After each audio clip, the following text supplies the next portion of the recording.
ভাই কত দাম হইলো ভাই? কত হয়েছে ভাই? 2.7 আপনাদের গরু? জি আমাদের। মাশাল্লাহ মাশাল্লাহ। দুইটা গরু 7 লক্ষ টাকা দিয়ে গাবতলীর হাট থেকে কিনে নিয়ে গেলেন। আসসালামু আলাইকুম। ওয়ালাইকুম আসসালাম। কত দিয়ে নিলেন? 2.7। দুইটা 7 লক্ষ দিয়ে গরুটি কিনেন। কোথা থেকে আসছিলেন? আমরা রূপনগর। রূপনগর থেকে। দামাদামি কেমন হয়েছিল? মোটামুটি দামাদামি হয়েছে আর কি। কত দাম চাইছিল কত? দাম 9 চাইছিল মনে হয়। 9 চাইছিল। আপনারা দেখতে পেলেন যে দাঁড়ান এনে দাঁড়ান। দুইটা গরু 7 লক্ষ টাকা দিয়ে কিনে নিয়ে গেলেন। গরুর ব্যাপারী হচ্ছে উনি। আপনি কত দাম চাইছিলেন? দাম চাইলাম 950। 950। কত বিক্রি করলেন? ও 7 লাখে দিয়ে দিয়েছে।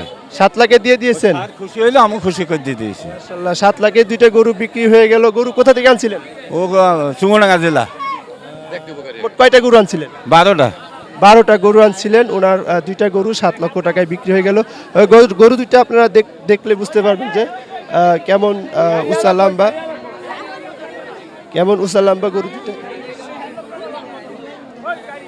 আপনারা দেখতে পাচ্ছেন যে গরু দুটা গাবতলীর হাট থেকে 7 লক্ষ টাকায় বিক্রি হয়ে গেল।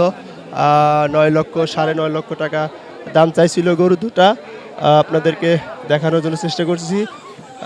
গরু দুটা বিক্রি হয়ে গেল। গাবতলীর হাটে কিন্তু অসংখ্য গরু এসেছে এবং ক্রেতাও প্রচুর এসেছে। গরু কিন্তু প্রচুর পরিমাণে বিক্রি হচ্ছে।